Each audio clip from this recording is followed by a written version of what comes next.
warahmatullahi wabarakatuh. Perkenalkan, nama saya Karimah Dini Sradamayanti dengan NIM 252310101008. Saya Gisufara Aurela Syawal Aulia dengan NIM 252310101010. Di sini kami akan menjelaskan konsep anatomi fisiologi. Yang pertama, kami akan menjelaskan istilah dalam anatomi. 1. Anterior. Anterior berarti lebih dekat ke depan. Contohnya, lambung terletak anterior dari limpa. Sebaliknya ada posterior. Posterior berarti lebih dekat ke belakang. Contohnya, jantung terletak posterior terhadap tulang rusuk. Yang kedua ada superior. Superior berarti bagian atas. Contohnya, mulut terletak superior terhadap dagu. Sebaliknya ada inferior. Inferior adalah bagian bawah. Contohnya, mata terletak inferior terhadap alis. Yang ketiga ada internal, yaitu bagian dalam. Kebalikannya adalah eksternal, yaitu bagian luar. Yang keempat ada proksimal, yaitu mendekati batang tubuh. Contohnya seperti siku terletak proksimal terhadap telapak tangan. Kebalikannya adalah distal. Distal menjauhi batang tubuh. Contohnya seperti telapak tangan terletak distal terhadap siku. Yang kelima ada dextra. Dextra berarti tubuh bagian kanan. Sebaliknya ada sinistra, yaitu tubuh bagian kiri. Yang keenam ada ventral, yaitu tubuh bagian depan. Sebaliknya ada dorsal, yaitu tubuh bagian belakang. Yang ketujuh ada parietal, yaitu lapisan luar. Sebaliknya ada visceral, yaitu lapisan dalam. Yang kedelapan ada superficial, yaitu lebih dangkal dari permukaan, dan sebaliknya adalah profunda, yaitu lebih dalam dari permukaan. Yang kesembilan ada medial. Medial berarti bagian tengah atau lebih mendekati ke bidang median.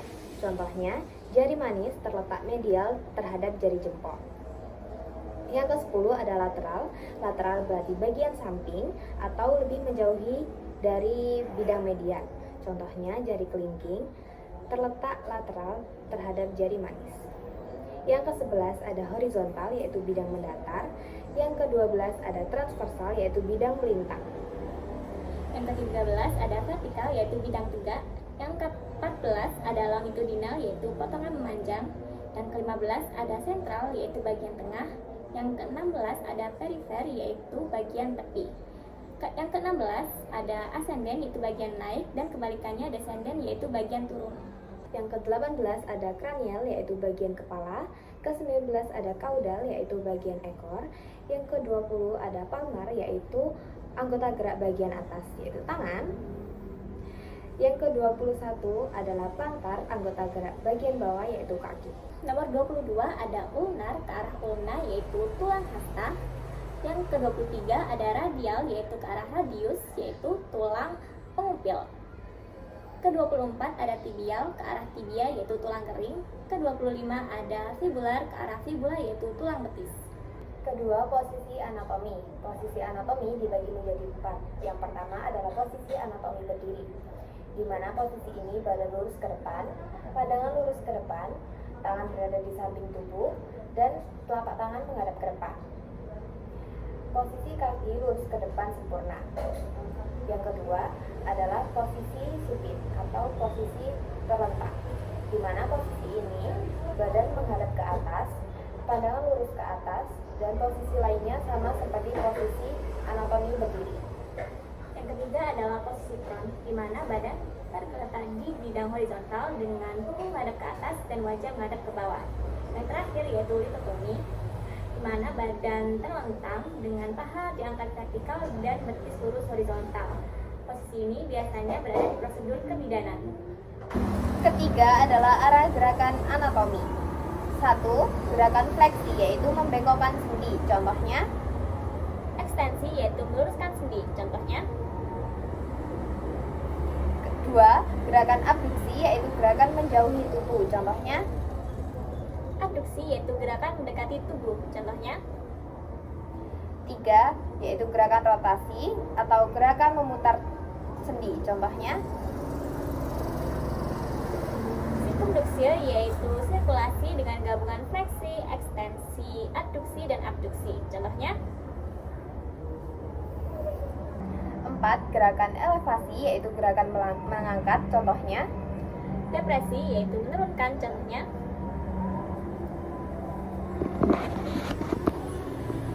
Yang kelima adalah gerakan inversi, yaitu gerakan memiringkan telapak kaki ke dalam, contohnya gerakan eversi yaitu memiringkan telapak kaki keluar, contohnya 6. Supinasi, yaitu gerakan menengadahkan tangan, contohnya pronasi, gerakan menelungkupkan tangan, contohnya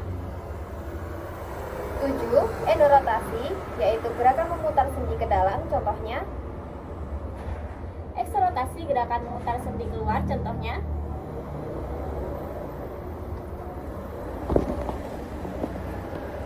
8. Gerakan dorsi, contohnya 9. Gerakan plantar flexion, contohnya.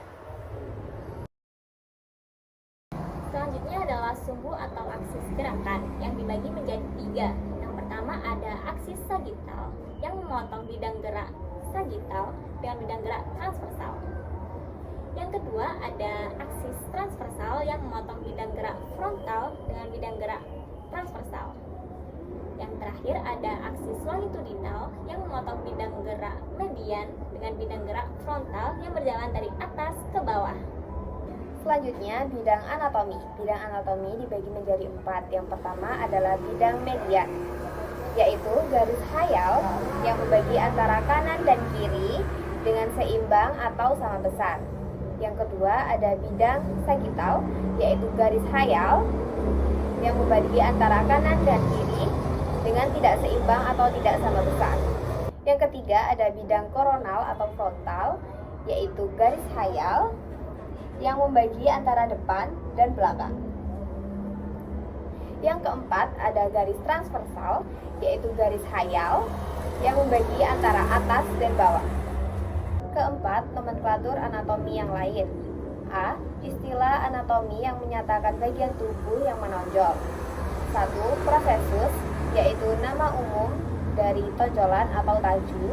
2. Spina, yaitu tonjolan atau taju yang tajam. 3. Tuber, yaitu benjolan bulat. 4. Tuberculum, yaitu benjolan bulat yang kecil. 5. Crista, yaitu gerigi dan tepi. 6. Ada pecten, yaitu bagian pinggir yang menonjol. 7. Ada condylus, yaitu tonjolan bulat di ujung tulang. Yang ke-8 ada epicondylus, yaitu benjolan pada condylus. Yang ke-9 ada cornu, yaitu tanduk. Dan yang terakhir ada linea, yaitu garis. B. Istilah anatomi yang menyatakan bagian tubuh yang melengkung. 1.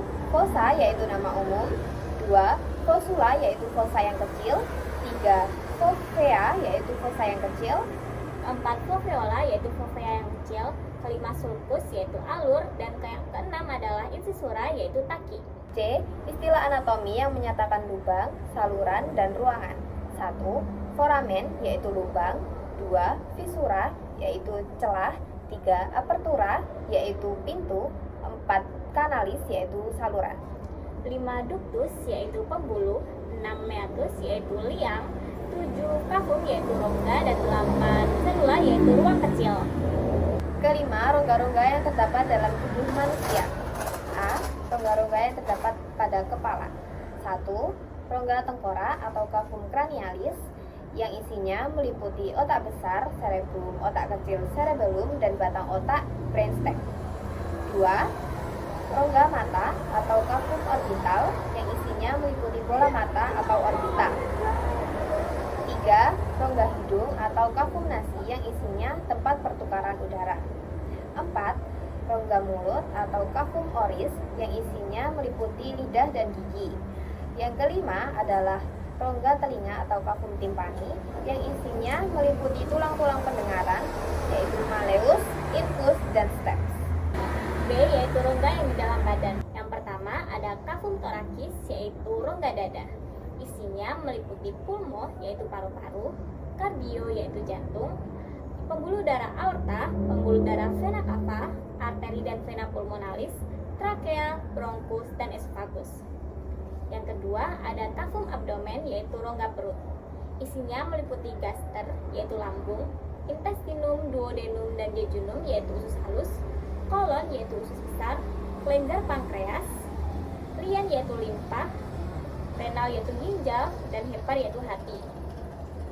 Yang terakhir ada cavum pelvis yaitu rongga panggul, isinya meliputi vesika urinaria yaitu kandung kemih, rektum, terdapat kelenjar prostat pada pria, terdapat uterus yaitu rahim pada wanita, dan ovarium yaitu indung telur. Sekian dari kami, apabila terdapat kekurangan kami mohon maaf. Terima kasih. Wassalamualaikum warahmatullahi wabarakatuh.